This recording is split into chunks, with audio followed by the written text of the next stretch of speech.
Le Grand Matin Sud Radio, 7h-10h, Patrick Roger, Cécile de Ménibus.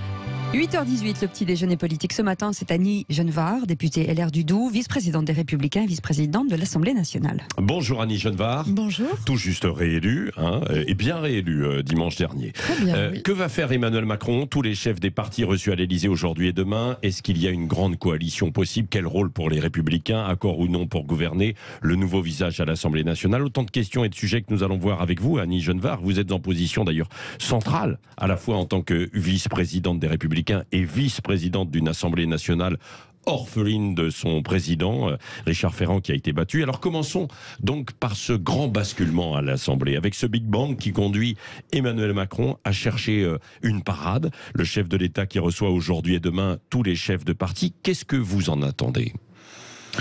De cette réunion à l'Élysée, je ne sais pas. Je pense que par cette réunion, le président de la République prend acte du fait qu'il n'a pas la majorité absolue qui lui permet de gouverner. Une Assemblée nationale qui est, si on regarde le positif de la chose, peut-être à certains égards un peu plus représentative de la population. Ah oui, si on s'arrête un instant, effectivement, qu'il y ait par exemple la femme de chambre, Rachel Keke, qu'il y ait des chauffeurs de taxi, des employés comme ça qui viennent de divers horizons. Ça vous séduit, ça vous plaît ça? Alors ça me séduit, je dirais pas que ça me séduit puisque nous aimerions être plus nombreux pour ce qui nous concerne. Mais Emmanuel Macron prend acte du fait que, en ayant voulu exploser le paysage politique traditionnel sans rien reconstruire derrière, il se heurte aujourd'hui à une impasse. Et comment faire pour gouverner quand on n'a pas la majorité absolue? Mais vous savez, sous la précédente mandature, il avait la majorité absolue. A-t-il réformé à la hauteur de cette majorité absolue? Je dis non. Donc aujourd'hui, la situation politique est effectivement difficile pour lui, mais pour ce qui nous concerne, nous ne serons pas une force d'appoint, un supplétif, mais on a une position qui nous permet peut-être de faire évoluer les textes dans le sens d'une efficacité accrue pour les Français. Mais est-ce que vous pourriez aller aussi jusqu'à participer à un gouvernement et une majorité de coalition? Alors, le grand projet d'Emmanuel Macron, c'est de dissoudre notre famille politique. Vous le savez, il l'a dit dès le début. Donc, nous avons discuté de tout cela hier en conseil stratégique. Ce soir, il y a un bureau politique. L'idée, ça n'est pas de se fondre dans la majorité, parce que là, nous perdrions d'abord le respect de nos électeurs. Beaucoup nous ont élus contre des candidats de la majorité. Comment leur dire demain, écoutez, vous m'avez élu contre un député de la majorité présidentielle, puis aujourd'hui on rallie la majorité présidentielle, donc il y aurait une forme de trahison des électeurs. En revanche, ce qu'il ne faut pas trahir, c'est l'intérêt supérieur de la France et des Français. Et là, ça implique non pas une coalition, mais ça implique que sur chaque texte de loi, nous puissions poser les conditions d'un vote de la loi. Que nous puissions dire, voilà, ce texte de loi ça, pour Annie Genevard, ça c'est à l'Assemblée nationale, mais avant il y a peut-être aussi la formation d'un nouveau gouvernement. Est-ce que, et certains, Jean-François Copé, il y en a d'autres aussi, il y a des noms qui circulent, qui se verraient bien dans un gouvernement avec une coalition? Ça, vous y êtes favorable ou pas? Alors, si on vous appelle, par exemple, Annie Genevard. Moi, je ne crois pas. Qu'est-ce que vous dites? Si on vous appelle, je ne crois pas au débauchage individuel. Non. Ça existe, hein. Bien sûr, ça existe. Mais dès lors que on entre dans un gouvernement à titre personnel, on n'est pas là pour représenter sa famille politique. On n'est pas là pour représenter les idées et les propositions de sa famille politique. Donc, vous voyez bien la différence qu'il y a là. Lorsque Édouard Philippe a été recruté à Matignon, c'est pour faire la politique d'Emmanuel Macron. C'est pas pour faire la politique du parti auquel il appartenait quelques jours avant. Vous voyez ?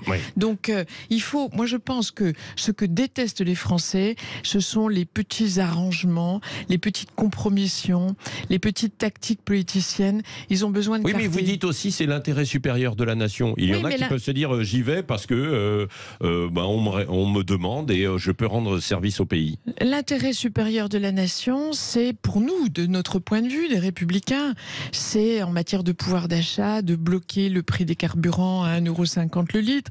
c'est par exemple des peines de sûreté, des peines minimales pour les délits et les crimes Donc c'est contre... une bataille parlementaire, plus sur des textes. C'est une bataille parlementaire. D'un certain point de vue, le Parlement retrouve toute sa place. Oui. Sauf que ça va être difficile, vous allez nous en dire un mot dans un instant, ce sera sans doute quand même difficile aussi de s'entendre au Parlement. Mais est-ce que, par exemple, Gérard Larcher, son nom a circulé hier, le président du Sénat, serait une bonne idée à Matignon ? Alors, Gérard Larcher était parmi nous hier au Conseil stratégique. Je n'ai pas entendu que nous étions vers une hypothèse d'aller à Matignon. Parce que... Et ce serait une bonne idée ou pas ? Écoutez, il lui appartiendra de répondre. Si l'un des nôtres était proposé pour Matignon, mais pour y appliquer, pour composer son propre gouvernement de droite, pour y appliquer la politique que nous espérons, c'est autre chose. Ça s'appelle une cohabitation. Ce n'est plus une coalition, c'est une cohabitation. Moi, je pense que la réunion de ce matin à laquelle Emmanuel Macron a convié les chefs de parti est une réunion pour essayer de faire un peu prendre le pouls des différentes formations politiques. Je ne suis pas certaine que le président de la République ait une claire vision de ce qu'il va pouvoir faire ou de ce qu'il veut pouvoir faire. Déjà, lors de la formation du gouvernement, on avait entendu qu'il y avait des noms des Républicains qui circulaient. Damien Abad y est allé. Il y en a eu d'autres qui ont été tentés à un moment donné. Donc il pourrait y en avoir de nouveaux. Philippe Juvin, par exemple, à la santé, est-ce que ce serait une bonne idée aussi ? Ce serait une très bonne idée dans un gouvernement de droite, dirigé par les Républicains. Mais si c'est de l'ordre du... Ça peut être un gouvernement de droite dirigé par Emmanuel Macron, dirigé, entre guillemets, piloté par Emmanuel Macron à l'Élysée. Non, mais vous savez, ça pose la question de la définition du macronisme. Madame Borne est une femme de gauche, donc entrer dans un gouvernement dirigé par une femme ouvertement de gauche, pendant la campagne, elle a eu soin de le rappeler d'ailleurs. Donc tout ça finalement est une grande confusion dans laquelle les Français ne se retrouvent pas. La politique, ce sont des choix clairs. Voilà. Et donc, je pense que c'est toute la difficulté du macronisme. Oui. Annie Genevard, en tant que vice-présidente de l'Assemblée nationale et en connaissant donc le fonctionnement, puisque vous êtes depuis 5 ans, est-ce que vous pensez que l'on va vers une situation qui est ingérable, ingouvernable avec tous ces blocs, ces grandes divisions ? On verra à l'usage. On verra à l'usage, en tout cas pour ce qui concerne ma formation politique et notre groupe. Nous n'avons jamais été dans l'outrance, nous n'avons jamais été dans le blocage des institutions, ce qui probablement nuit en visibilité, parce que quand on est raisonnable, c'est moins visible que quand on est excessif. Mais ne comptez pas sur nous pour être dans l'excès, la déraison. L'excès, c'est déjà la motion de censure déposée par la France Insoumise le 5 juillet. Écoutez, l'excès, on verra à l'usage, mais on sait qu'il y a des formations politiques qui sont plus portées à l'excès que d'autres. En tout cas, nous, ce que l'on veut, c'est profiter de la situation qui est la nôtre. Effectivement, les LR auront un rôle tout à fait essentiel, puisque Emmanuel Macron n'a pas la majorité absolue, il sera obligé de trouver des majorités de circonstances. Vous craignez une sorte de désordre avec, par exemple, la NUPS qui annonce en permanence un tas de choses, un tas d'initiatives ? Alors, je veux juste terminer. C'est pour ça que nous profiterons de ce rôle pivot pour faire avancer nos idées et nos propositions.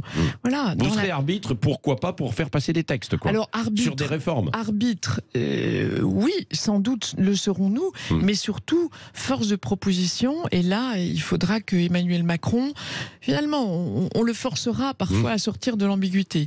Après, moi, je ne souhaite pas le désordre à l'Assemblée nationale. Mais vous le craignez. J'ai présidé suffisamment de séances, plus de 800 heures sous la précédente mandature, pour savoir que du désordre ne naissent jamais de bonnes choses. Et je pense qu'on risque d'avoir une Assemblée nationale un peu chaudron. Donc il faudra garder son sang-froid. Et puis surtout, parce que les Français vont nous regarder. Je pense que l'Assemblée nationale va beaucoup gagner en visibilité. Et nous serons sous le regard des Français. Et nous devons être à la hauteur de ce qu'ils en attendent. Oui, Annie Genevard, justement, il y a le Rassemblement national qui est entré aussi en force avec 89 députés. Est-ce que vous êtes prête à travailler avec les députés de Marine Le Pen ? Mais je crois que c'est une mauvaise façon de poser la question. C'est pour ça que je vous la pose. Oui, pardonnez-moi. Non, mais je ne vous veux en pas prie. être désobligeante. Mais je vous en prie. Mais on ne peut pas poser comme axiome le principe de travailler avec tel ou tel. Ah oui. Il faut se dire que on travaillera dans l'intérêt et pour l'adoption de bons textes pour les Français. Alors, s'il y a des propositions qui émanent ici ou là et que c'est pas nous qui les faisons par extraordinaire, on verra bien. Mais moi, oui, pourquoi pas s'il y a une bonne proposition du Rassemblement national ou de la NUPS, enfin en tout cas d'autres, vous êtes prêt à soutenir. Je ne veux pas aborder cette mandature en ostracisant tel ou tel. Je veux aborder cette mandature en disant travaillons dans le sens de l'intérêt de la France et des Français. Parce que si vous voyez que vous répondez à ma question finalement. Je ne me dérobe pas. Oui. Je ne me dérobe pas. Mais vous voyez bien le piège de répondre frontalement à votre question, parce que ça veut dire dans un sens ou dans un autre que voilà, on pose des oukases ou qu'on se livre à des compromissions. Parce que c'est comme ça que ça sera interprété. Donc, non, mais s'il y a de bonnes propositions qui viennent de droite, de l'extrême droite ou de gauche et de l'extrême gauche, pourquoi pas? Écoutez, nous, on essaiera de faire prospérer d'abord nos propositions. Un mot aussi sur ce qui va se passer. Vous êtes vice-présidente de l'Assemblée nationale aujourd'hui. Est-ce que vous pourriez briguer la présidence? Écoutez, c'est une hypothèse. Je sais pas, j'y réfléchis, mais vous n'ignorez pas que même relative, la majorité est majoritaire. Donc c'est une élection à 3 tours. Scrutin... Vous allez en tout cas vous présenter? C'est possible, j'y réfléchis. Vous avez, à partir du moment où on y réfléchit, c'est qu'on est candidate, évidemment, quoi. Annie Genevard. Un mot sur Richard Ferrand, avec qui vous avez travaillé. Il a été battu. Quel regard vous portez?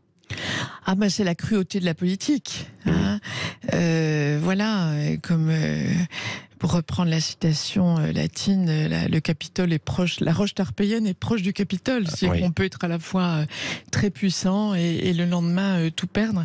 C'est l'humilité à laquelle nous astreint la politique. Est-ce que certains disent que c'est une forme d'arrogance qui a été, entre guillemets, punie à travers, par exemple, cette défaite? Je pense que dans ce vote des législatives, il y a beaucoup de colère, oui, je l'ai senti. Beaucoup de colère à l'égard contre certains qui se sentaient peut-être intouchables?